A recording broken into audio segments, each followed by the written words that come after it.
Welcome back to my channel guys. आणि मी आज चांगला टॉपिक घेऊन आले आहे की जे की सगळ्यांचं असतं ते म्हणजे पिंपल्स. ऑब्वियसली मला पण होतं याआधी, आणि ही जी तुम्हाला एवढी क्लिअर स्किन दिसती आहे त्यामागचं काही रहस्य मी आज तुमच्यासोबत शेअर करणार आहे की जेन्युइनली खरं असणार आहे, की मी काही फेक वगैरे किंवा खोटं वगैरे सांगणार नाही आहे.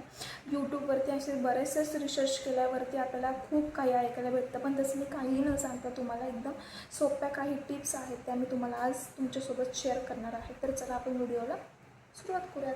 तर टिप नंबर 1 जी की आहे, आपण बाहेरचं पूर्णपणे खायचं टाळायचं आहे. आता नक्की काय? तर त्यामध्ये असे भरपूर प्रश्न विचारले जातात की मग आम्ही जंक फूड जास्त बाहेरचं खात नाही, मग बाकीचे काही वरवरच्या वस्तू असतात ते आम्ही खातो. तर तसं नाही चालणार. तुम्ही वरवरच्या वस्तू जसं की पाणीपुरी, बर्गर, पिझ्झा ते अजिबात खायचं नाही आहे. कारण का त्याने होतं काय, त्यामध्ये ऑलरेडी एक्सेस ऑइल असतं, ते खूप दिवसांचे साठवलेले पदार्थ असतात आणि त्यामध्ये एक्सेस ऑइल असल्यामुळे आपण ते खाल्ल्यानंतरून आपल्या बॉडीमध्ये हीट जनरेट होत असते.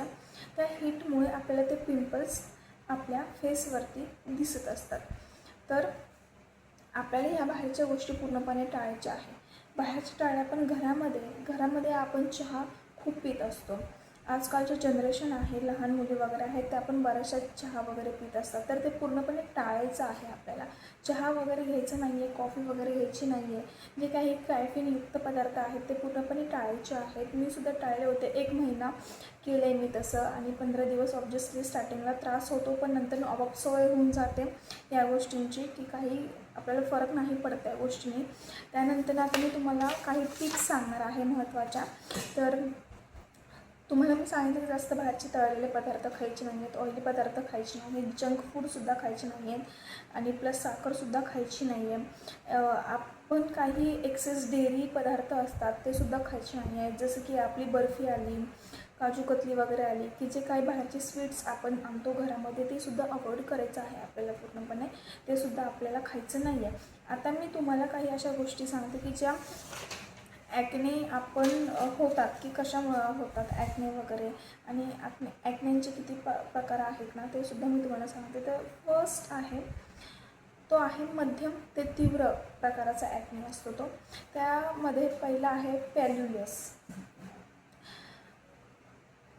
पॅल्युलियस म्हणजे काय, की ती खूप सूज येते. सूज आल्यानंतर ना ती खूप अशी जाड गाठ बनत असते, आणि त्याच्या साईडनी मी ते चित्र देईल, त्याचं पिक्चर देईल, तिथे खूप अशी जाड स्वेलिंग येतं, आतमध्ये फुल लाल असतं, आणि ते दाबलं आपण टच केलं तरी खूप म्हणजे खूप दुखतं. ते असं गुलाबी कलरचं असतं थोडंसं. नंबर 2 आहे पुटकुळ्या, की जे एकदम छोट्या छोट्या बारीक आपल्या फोरहेडवर असतात, किंवा इथं असतात चिक्सवरती असतात. तर तिथे ते पुरळ येतात. पुरळ म्हणजेच पुटकुळ्या वगैरे येत असतात, तर त्याला आपण पुटकुळ्या म्हणतो.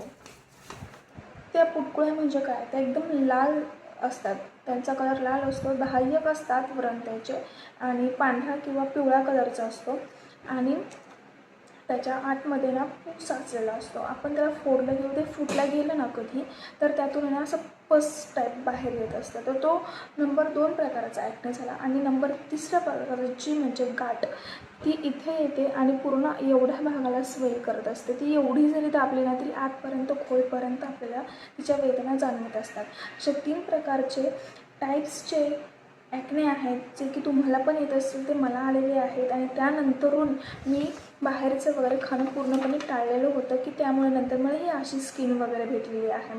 तर तुम्हाला ते बाहेरचं सगळं पूर्णपणे बंद करायचं आहे. दिवसातून 2 ते 3 वेळा, आता उन्हाळा आहे त्यामुळे 2 ते 3 वेळा ऑब्व्हियसली फेसवॉश करायचा आहे. त्यानंतरून आपल्याला स्वतःचं शरीर जेवढं प्रकारे तुम्हाला थंड ठेवता येईल, जसं की सब्जा आहे, परत नंतरनं पाणी आहे, ह्या ज्या काही गोष्टी आहेत त्याने आपलं शरीर फार तर थंड ठेवण्याचा प्रयत्न करा, की जेणेकरून आपल्या अंगामध्ये हीट होणार नाही, आणि आपलं शरीर जे आहे उन्हाळ्यामध्ये खूप छान प्रकारे असं थंड राहील, ह्याचा प्रयत्न तुम्हालाच करायचा आहे. नंबर 5 आता मी तुम्हाला सांगणार आहे की आपण कुठकुठले फेसवॉश यूज करू शकतो आपल्या स्किनसाठी, की जे आपल्याला एकदम सूट होतील आणि प्रत्येक स्किन टाईपला होतील. तर पहिलं आहे सेटाफिलचं, ते मी इथे टॅग करेल. सेटॅफिलचं फेसवॉश आहे. ते मीही यूज केलं होतं आणि हे मी काय असं त्याची प्रोडक्शन वगैरे काही करत नाही आहे. मी जेन्युइनली सांगते, मी स्वतःही यूज केलेलं आहे. सेटॅफिलचं आहे. आणि त्यानंतरनं क्रीम तर म्हणाल तर मी सगळ्या प्रकाराच्या सॅलिसिलिक ॲसिड वगैरे सगळं लावून झालं होतं, पण तरी मला काहीच रिझल्ट येत नव्हता. पण स्वतः जेव्हा वेळेस मी ह्या काय तुम्हाला टिप्स सांगितल्या तर मी स्वतः यूज केल्या, त्या अंमलात आणल्या, त्यावेळेस मला त्यानंतरनं असा रिझल्ट भेटलेला आहे. तर ते तुम्ही पण ट्राय नक्की करा आणि तुमची पण स्किन अशीच अचीव करण्याचा प्रयत्न करा. तर चला आपण भेटूयात नेक्स्ट व्लॉगमध्ये. आणि हा व्हिडिओ तुम्हाला कसा वाटला तर ते नक्कीच मला कमेंट बॉक्समध्ये सांगा. आणि मी काही प्रोडक्टसुद्धा टॅग करेल, तर तुम्ही तिथून बाय करू शकता. चला आपण भेटूयात नेक्स्ट व्लॉगमध्ये. आणि हा व्हिडिओ कसा वाटला ते नक्कीच लाईक करा, कमेंट करा आणि शेअर करा. So bye.